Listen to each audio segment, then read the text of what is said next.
대외적으로는 이제 바깥으로 눈을 돌리면 또 시끄럽죠.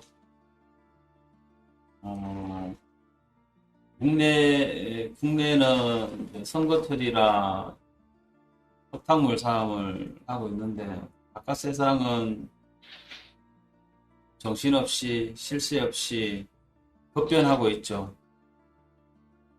한쪽에서는 뭐 동계 올림픽이라서 어, 치러지고 있고요.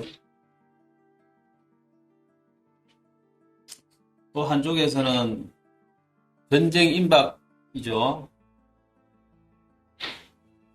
지금 뭐 요즘 메인 뉴스 장식하는 게 어, 올림픽 반, 전쟁 뭐 임박설 반 뭐 그런 거죠.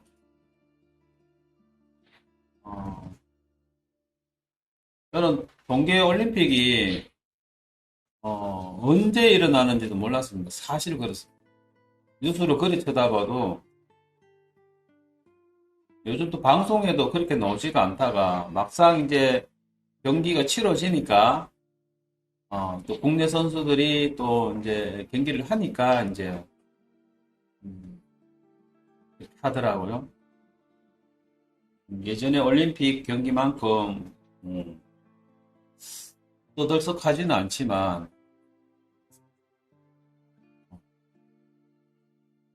그래도 경 선수들 열심히 하는 거 보면 안타깝기도 하고 대견하기도 하고 어, 뿌듯하기도 합니다.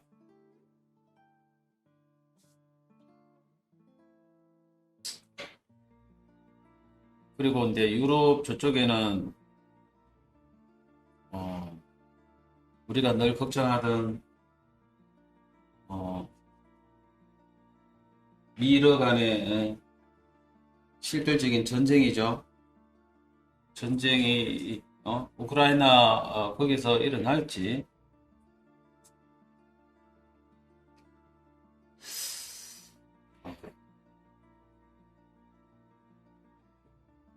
최근에 보면은 러시아가 벨라루스하고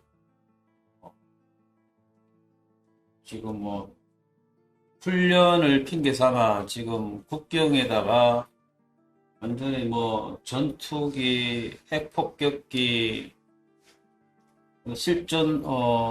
실전처럼 움직이고 있죠.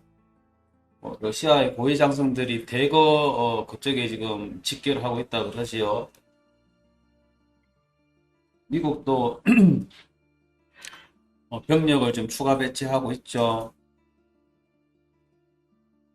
어, 지금은 어저께 또 보니까 이제 군사 전문가들 보면 전쟁 임박을 했답니다. 그리고 전쟁하느냐 마느냐 또 50대 50이랍니다. 그러니까 일어날 수 있다는 얘기죠. 그냥 어, 말로만 한다는 게 아니죠. 겁만 주려고 한다는 게 아니라는 얘기.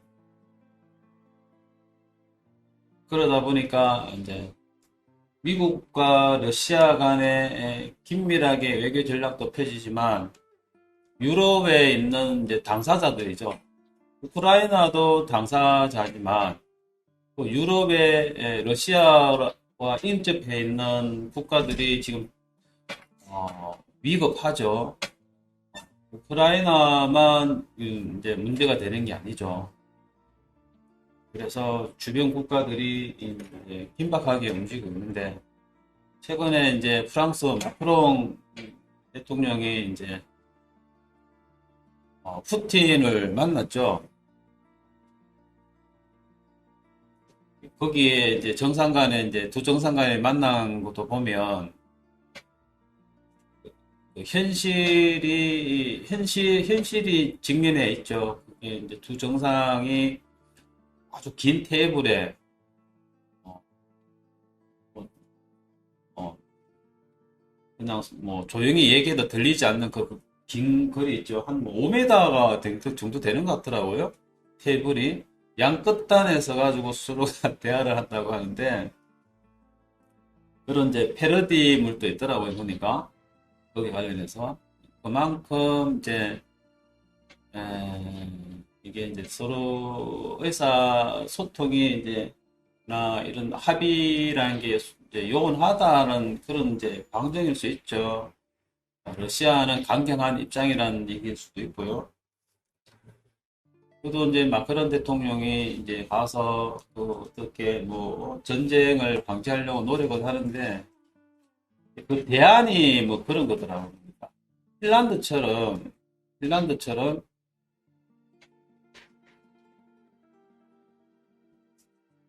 이렇게 하자 뭐 이런 건데 이제 예전에 핀란드가 러시아의 핍박을 많이 받았잖아요. 그래서 이제 러시아하고 인접해 있다 보니까 그래서 핀란드 같은 경우는 나토에 가입을 하지 않고 그 대신에 러시아가 안전보장을 이제 해주면 그러니까 침공을 안 하면 러시아가 핀란드를 침공을 하지 않으면 자기들도 이제 나토에 가입을 하지 않겠다. 왜냐하면 러시아 같은 경우는 러시아의 국경선이 나토나 미군이 들어오는 거를 대치하는 거를 극도로 싫어하거든. 지금 우크라이나 사태가 일어나는 근본적인 이유도 거기에 있습니다. 그러다 보니까 그 대안을 제시를 하는데 푸틴 대통령 같은 경우는 썩 나쁘지 않은 제안인데 거기에 대해서 이제 당사자인 우크라이나나 미국 같은 경우는 이제 그렇게 이제 만만하지가 않죠. 미국은 러시아가 겁박을 준 데에서 뭐 협박을 한 데서 뭐 끔찍합니까? 안 하죠. 옛날부터. 말 그대로 뭐 핵강국이고 뭐 군사 강국인데 천조국 아닙니까? 군사 비용을 그렇게 쓰는 국가인데 상대가 안 되죠. 미국의 군사 국방비가 요즘 중국이 어느 정도인지 이제 가늠하기 어렵지만 과거에는 미국을 제외한 2, 3, 4, 5, 뭐 메디까지 합쳐도 미국의 군사력의 국방비에 안 된다고 했으니까 요즘은 잘 모르겠습니다. 그 정도인데 미국이 러시아의 주변국에서 협상을 한 데서 잘 하겠습니까만은 우크라이나 같은 경우도 워낙 러시아에 자기들은 나토에 반드시 가입을 하려고 하는 의지가 강하죠. 그러다 보니까 쉽사리 협상이 뭐 잘 안 된다고 하는데 유럽 주변국들이 바라봤을 때는 굉장히 위험하죠, 지금. 이 시국을 잘 탈피를 해야 되는데 쉽지가 않은 것 같다. 그런 상황입니다.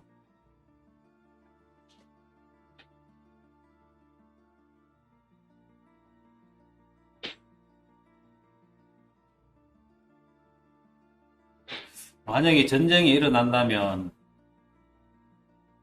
이 얘기는 항상 이제 얘기를 드리는데 쉽지가 않죠. 우리나라도 영향이 크죠. 아무래도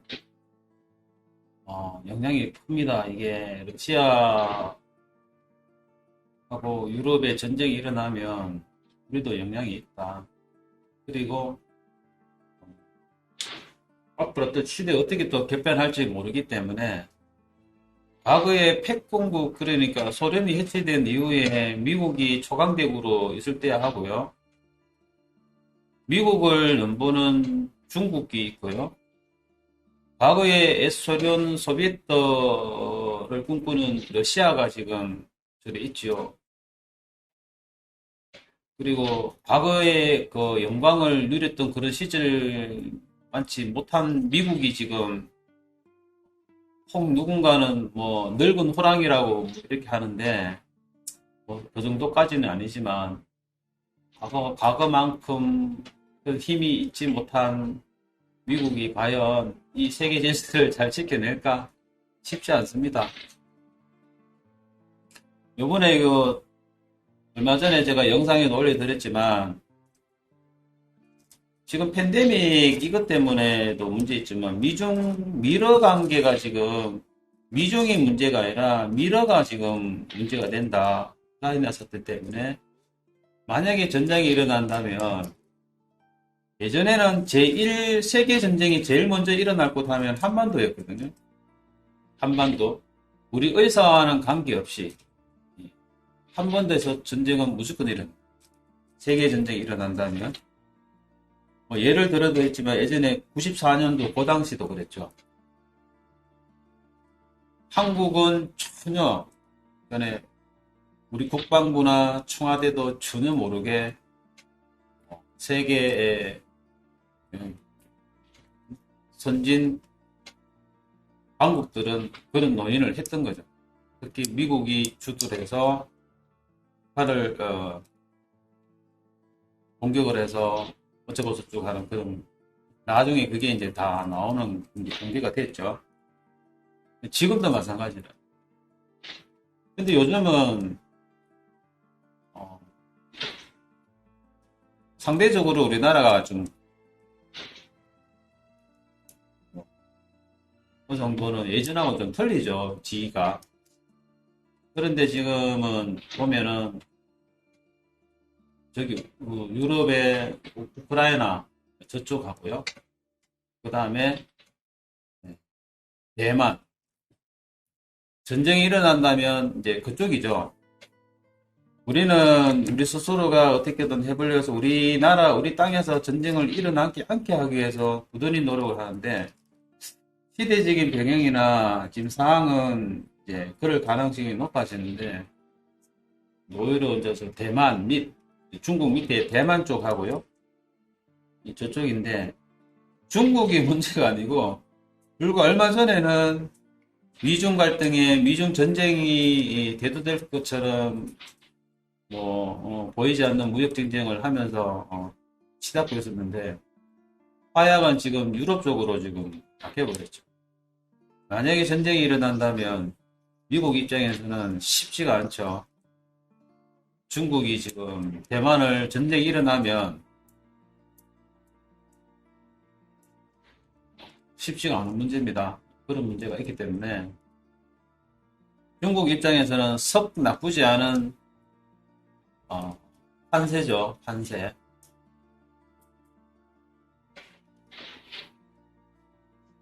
중국이 대만을 접수를 하면 태평양 쪽 교두보를 확보하는 택이 되죠. 미국으로서는 절대로 간과할 수 없는 그런 상황인데, 그런 것 때문에도 큽니다. 우리나라 입장에서도 동남아 쪽으로, 남미 쪽으로, 중동 쪽으로, 유럽 쪽으로 수출하려면 수출길이 막혀버려요. 거기를 통과하려면은, 안 그래도 우리가 강대국 속에 끼어 있는데, 더더욱이나 중국한테 저자세로 갈 수밖에 없는, 까딱 잘못하면 통행세를 해야 돼요. 그 통행세라는 게 지나가면서 우리 저 서해주 운하처럼 돈을 주고 지나가는 게 문제가 아니라, 지나감으로 인해서 그에 따른 여러 가지 경제적인 문제, 군사적인 문제, 비용을 보이지 않게 많이 내야 됩니다. 국제 질서 안에 중국에 의존할 수밖에 없을 수도 있다, 이런 그런 문제가 상당히 문제가 될 수 있다. 중국이나 러시아가 지금 세계 질서에 미국을 상대로 해서 그 틈새를 파고들고 있지 않을까 하는 그런 생각이 상대적으로 많죠. 김대형님, 반갑습니다. 저희 채널을 찾아주셔서 대단히 고맙습니다. 그래서 지난번에도 러시아, 미러, 우크라이나 사태 때문에 까딱 잘못하면 이 시장이 특히 이제 무너져 내리질 수도 있다. 이제 그런 말씀을 좀 드렸는데, 미중 문제가 아니라 이러가 우크라이나 사태 때문에 까딱 잘못하면 판이 완전히 뒤집어질 수 있다라고 이렇게 우회적으로 말씀을 드렸는데요. 올림픽으로 인해서 화해 무대가 갔으면 하는 바람을 그때 한번 말씀을 드렸죠. 왜냐하면은 모든 나라가 지금 팬데믹으로 인해서 특히 미국 같은 경우는 디폴트 전 상황까지도 몰리면서도 이거를 양적 완화를 잡으려고 하다가 이제 디폴트 몰렸었죠. 그래서 양적 완화를 이제 줄이고 금리 인상을 하면서 어떤 회생을 묘하려고 좀 하다가 하는 중에 팬데믹이 온 거죠. 팬데믹이 옴으로 해서 과거 2008년이죠. 2008년 이후 더 많은 돈을 뿌렸죠. 완전히 뭐 거의 13년 동안 뿌린 돈보다 더 많은 돈을 이제 팬데믹 기간에 무차별적으로 뿌렸죠. 그러다 보니까 세계의 경기가 미국은 큰 상처를 입지는 않죠. 그 영향이 이제 약소 국가들이죠. 약소 국가들, 저개발 국가들, 제3세계 국가들, 뭐 아프리카 이런 데 있죠. 남미 뭐 이런데 그런 쪽에는 완전히 지금 뭐 그 나라의 화폐 가치가 뭐 땅바닥으로 떨어졌죠. 화폐가 아니죠. 휴지보다 못한 가격이죠. 뭐 뭔가를 하나 살려면 돈보따리를 갖다 줘도 살 수가 없는 그런 상황까지 온 상황이니까 대표적인 게 뭐 진짜 베네수엘라나 남미국 엘살바도르 이런 나라들 있죠. 그런 나라들, 남미 제3세계 뭐 이런 나라들 지금 뭐 치명적이죠. 미국은 상대적으로 괜찮습니다. 왜냐하면 미국은 초강대국의 패권국이잖아요. 그리고 달러가 기축통화로 자리를 이미 잡아버렸잖아요. 그죠? 그러다 보니까 돈을 마구 찍어야 되는데, 근데 그 달러를 찍음으로 해서 달러를 회수할 때 뭘 하느냐? 자기들이 뭘 만들어서 수출해서 달러를 사들이는 게 아니라 채권을 발행해서 돈을 수거하잖아. 근데 그 수거하는 돈을 누가 다 사가들이느냐? 선진국들이 사들이잖아요. 달러는 엄청나게 찍어대고요. 선진국이나 주요 국가들은 엄청나게 팔아가지고 기축통화니까 금 다음으로 안전자산이 달러인데 자국이 생산을 해서 하나가 받아들이는 돈이 달러잖아요. 달러를 사서 뭘 사느냐? 미국 채권을 다 사버렸잖아. 모든 나라들. 근데 그러다 보니까 미국은 크게 있잖아요. 정말로 이게 이제 물론 이제 피해가 있겠지만 저렇게 뿌려대면은 망하고도 수십 번 수백 번 망해야 되는데 안 망하잖아요. 이건 누구냐? 어디로 그게 영향이 가느냐? 선진국 각국으로 다 가죠. 견딜 수 있는 사람들은 십시일반 나눠서 견디고 있죠. 근데 이제 저개발 국가 이런 국가들은 견딜 수가 없죠. 근데 중국이나 이런 나라들은 이제 적꾸라지를 못 보는 거죠, 사실. 못 봅니다. 적꾸라지를 못 보고 있죠. 러시아도 마찬가지. 그런 꼬라지를 못 본다. 그때 까딱 잘못하면은 사단이 날 수 있겠구나. 우리가 달러를 안전사순으로 가지만 우리가 제가 항상 얘기하지만 달러가 디지털 자산 위에 앉히는 거를 원칙으로 해야 되는데 미국은 과연 또 미 정부에서 이거 선호를 할까? 그건 또 캐션 마크 이제 의문점이거든요. 물음표. 근데 중국은요, 디지털 자산 위에 위엔화를 올리려고 하고 있죠. 그렇게 가려고 하고 있죠. 중국은 앞서가고 있습니다. 중국은요. 이번에 베이징 동계올림픽 때도 지금 테스트를 하고 있죠. 2026년인가, 요때 24년인가, 요때 26년일 겁니다, 아마. 중국 내 모든 부동산 거래는 디지털 위엔화로 한다고 선포를 했잖아요. 그리고 중국이 1대1로로 해서, 나갈 때 1대1로 해가지고 동남아나 저개발 제3세계 국가에 도로 건설 뭐 이런 거 해주고, 차관도 빌려주고 이렇게 하고 있잖아요. 그 거래를 다 뭐를 하느냐? 위엔화를 하는데 앞으로 디지털 자산으로 한답니다. 위엔화를.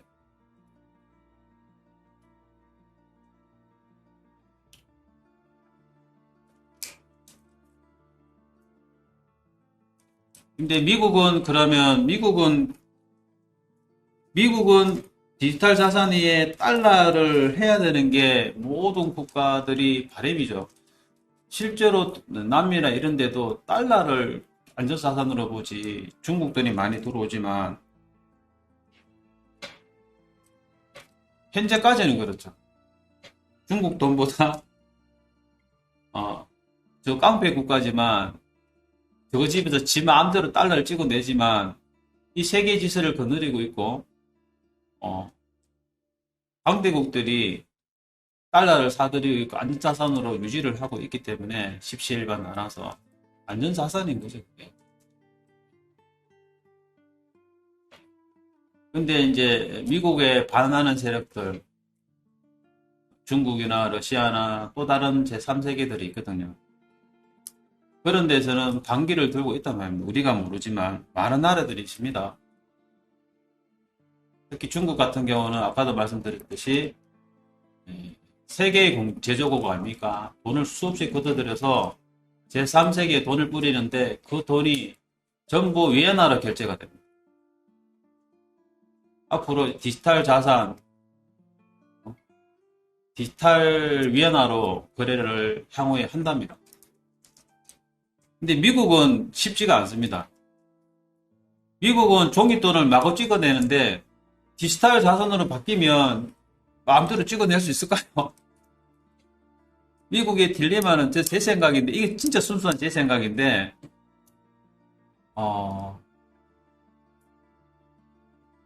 과연 찍어낼 수 있을까요, 저거? 네, 의문입니다, 사실은. 그러면 마구 찍어낼 수 없잖아요, 사실. 그런 생각이, 왜 미국이 반대할까를 좀 생각을 해봤는데, 이제 머뭇거릴까, 중국이 저렇게 나서고, 올림픽 기간에 각국의 선수들한테 휴대폰을 하나 주고 앱을 깔고 위엔화를 주고 그 소규모의 위엔화 그 있잖아요. 앱을 깔면은 거기에 위엔화를 살 수 있게끔 해서 구매할 수 있게끔 만들어주는 앱도 깔아주고 하는데 저거면은 대단한 거잖아요. 그죠? 각국에서 시도하지 않은 거를 지금 중국이 지금 최초로 하고 있는데 왜 미국은 하지 않을까? 의문점이 생기는 거죠. 앞으로 미국도 그렇게 가겠지만 쉽지가 않다. 쉽지가 않다. 중국은 목표가 있죠. 핵공국이 되려고요. 기축통화를 위엔화를 삼으려고 하고 있죠. 미국은 도전을 받고 있다. 그래서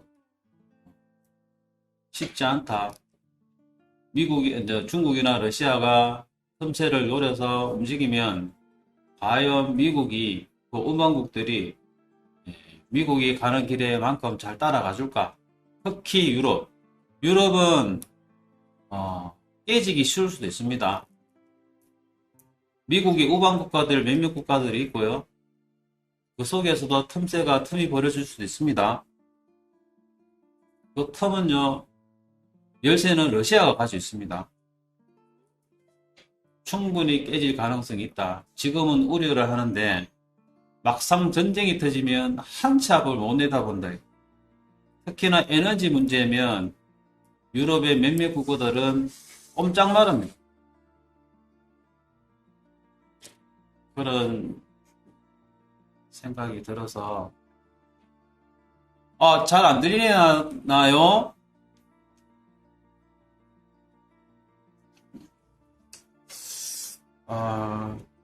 요 얘기를 이제 왜 드리냐면 최근에 이제 피터 대망이 이제 말씀을 드렸던 우리가 3월을 기준으로 해서 3월을 기준으로 해가지고 제가 이제 얘기를 좀 풀어 드린 게 아마 있죠. 3월을 기준으로 해서 좀 걱정되는 게 있는데 그게 잘 해결이 되면 잘 갈 것이고 안 되면 쉽지가 않을 거다라는 좀 얘기를 좀 드렸는데 여기가 이제 3월이죠. 3월. 그죠? 그래서 지금 제일 문제가 뭐냐면 여기가 이제 팬데믹 기간, 팬데믹이 이제 여기가 3월 종식이 되죠. 이 이후의 세계는 엔데믹이 되는 거죠. 엔데믹이. 이 얘기가 아니죠. 제가 죄송합니다. 잘못했습니다. 양적 완화죠. 양적 완화고요. 양적 완화가 끝나는 시점이죠. 그죠?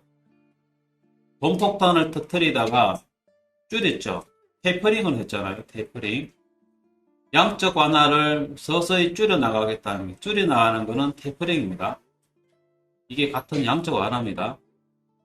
요 이후에는 양적 긴축을 하겠다는 얘기죠. 양적 긴축을요. 근데 이제 작년에는 무슨 얘기까지 나왔냐면, 이제 금리 얘기가 나왔었죠. 이때부터요. 양적 완화에서 테퍼링을 하게 되고 하면, 끈들내면은 이제, 아무래도 이제 돈의 가치가 올라가겠죠. 금리가 올라가겠죠. 금리가. 근데 이게 이제 돈을 워낙 천문학적인으로 돈을 뿌려댔기 때문에, 이거 돈을 회수를 해야 되기 때문에, 자산을 팔아서 회수를 하겠다는 얘기예요. 회수를. 채권을 팔고, 어쩌고 저쩌고 해서, 회수를 하겠다는 얘기예요. 금리도 올라가고. 그러면 이제 세계 경제가 어느 정도로, 탄력적으로, 잘 받아줘야 되는데, 이제 양적 완화 이후의 얘기는, 두 번째 얘기로 치더라도요, 이 금리가 올라가고요, 이런 거는 요번 시장에 반영이 됐다고 이제 세계적인 전문가들이 얘기를 최근에 합니다. 최근에. 한 일주일 새에 이제, 일주일도 안 됐습니다. 이 얘기를 그전에 안 했어요. 상수란 말이 일주일 전에 나왔습니다. 상수란 말이. 변수였어요. 이거를 우리가 쫙 집어내야 됩니다. 상수란 말 나오고 본 이후부터요, 이 얘기가 오기 시작했거든요. 우리가 이거를 집어냈죠. 상수란 말이. 왜 상수란 말을 썼을까? 아마 영상에서 우리가 보면서 얘기를 드렸는데, 생각을 해보니 그런 것 같다 얘기를 했는데, 실제로 이제 그러고 있죠. 이미 이게 반영이 됐다는 얘기가 가고 있죠. 그 말이 그렇구나. 그래서 이걸 우리가 참 잘 집어냈다라고 얘기를 한번 드린 적이 있는데, 이렇게 하는 이유들이 있죠. 이제 빠르게 시장을 선반영을 했어요. 양적, 기적 이후에는 어떻게 될지 모르지만, 이제, 끌어올리려는 시도가 있다. 이런 얘기겠죠. 거기에 이제 팬데믹이 마찬가지로 3월 이후에는 엔데믹으로 전환을 하려는 시도도 있죠. 각국 정부에서. 특히 유럽에서부터 시작을 해서 미국을 위시를 하고요. 영국, 스웨덴, 덴마크, 핀란드, 뭐 아일랜드, 주요 유럽 국가들 전부 다 이렇게 하고 있죠. 이미 개방을 하고요. 뭐 거리에는 장사를 뭐 시간을 이제 없애버리고요. 전부 다 일부 특정 시설을 빼고는 마스크를 전부 다 오픈을 이제 벗는 걸로도 하고 뭐 이렇게 하고 있죠. 주요 나라들이요. 그래서 이미 이제 죽을 놈은 죽으라 이거죠. 이제 이렇게 할 수 있는 것도 3차 백신을 전 국민의 뭐 70% 이상을 맞춰버리기 때문에 이렇게 가는 거죠. 안 맞는 놈은 어쩔 수 없다. 이거죠. 개인의 자유도 있고 일상생활로 돌아가겠다. 이거죠. 왜? 경제가 살아야 되니까. 그럼 폭망하니까. 그죠? 뭐 이런 상황에 이렇게 가려 했기 때문에 그래서 3월 이전에 어지간하면은 털고 가자는 게 보면 분위기거든요. 세계 각국에서 움직이는 것도 그렇고요. 시장 반영을 빠르게 시키는 것도 그렇고요. 그래서 3월 이전에 어느 정도 되면은 올리겠다는 생각을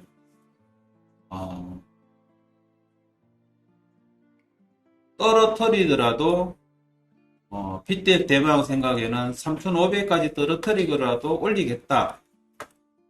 근데 이제 3,500이 아니라 뭐 여기에서 벌써 이제 이 정도로 하고 올려버리고 있는 건데 제가 말씀드리는 거는 이제 이런 얘기가 아니고요. 이런 상황에 지금 이제 문제가 뭐냐면 미중의 갈등이 있고요. 미러가 있는데 미중의 갈등이 문제가 아니라 중국은 전쟁을 미국하고 해서 한 템포 뒤로 늦추더라도 지금은 시끄럽게 할 이유가 없거든요. 왜냐하면 당장 베이징 올림픽 경기를 치러야 되거든요. 국가 이미지를 개선을 해야 되기 때문에 여기서 미국하고도 화해의 무드를 가고 싶어 하는 게 있거든요. 아직은 팽팽하겠지만 이걸로 해서 갈등을 일으킬 이유가 없거든요. 시간을 끌면 끌수록 중국의 편이지 미국은 편은 아닐 수 있기 때문에 그런 상황이거든. 팽팽하게 자기들이 할 걸 챙기지만 시간을 끌기에는 끄는 게 낫다. 이거. 그래서 이번에 올림픽 기간에서 화해 무드로 간다면 세계 경제에는 호재죠, 호재. 근데 이제 이게 문제가 아니라 미러가 문제랬죠. 우크라이나 사태 때문에. 이것 또한 해결이 잘 되면 여기에 시장이 반영이 이게 맞을 수도 있는데 이게 이제 안 되면 쉽지가 않다 얘기 드렸죠. 왜냐하면 러시아는 우크라이나를 봄이 오기 전에 우크라이나하고 소련하고 국경 인근 지역에 여기는 2월 달에 이후에 되면은 이 땅이 녹아내린대요. 전차가 이동하기에는 너무나 힘들답니다. 지금이 아니면 때가 아니라는 얘기예요. 지금. 전쟁이 일어나면 지금 단시간 내에 1주든 2주 안에 끝내려고. 이 시기를 놓쳐버리면 이제 이게 할 수가 없죠. 겁만 주고 말아버리는 꼴밖에 안 되거든요. 근데 겁만 주기에는 러시아가 지금 이제 여기 군대든 뭐 있잖아요. 모든 거 이쪽에 배치를 시켜버렸거든요. 돌아서기에는 지금 늦어버린 상황입니다. 돈을 투입도 많이 했고. 이런 상황이에요. 이게 지금 쉬운 문제가 아니다. 이 얘기죠. 지금 러시아 푸틴의 결심만 남았다 하거든요. 푸틴 결심만. 그런 상황도 지금 남아요. 그래서 최근에 떨어지는 것도 그런 영향이 있지 않느냐라는 거죠. 방송이 뉴스 보니까 이거로 인해서 떨어졌지 않냐라고 이제 설명을 하는데 뭐 그런 것도 있겠죠. 근데 적어도 우리는 그거 아니더라도 떨어진다는 걸 우리가 파악을 하고 있죠. 뭐 건수 뭐 있잖아요. 떨어지면 어떻게든 끼워 맞춘다. 이게 아니면요, 또 다른 건수를 맞추겠죠. 끼워 맞추게 돼요. 그러나 우리는 진짜 전쟁이 일어난다면 조심해야 됩니다. 떨어지는 거. 기나긴 시간이 흘러갈 수 있다. 이 수준이 아닐 수 있죠. 이런 수준이 아닐 수 있다. 떨어질 수 있죠. 이 생각은 우리가 항상 가져야 한다. 라는 전제로, 어, 다시 한번 말씀드리겠습니다.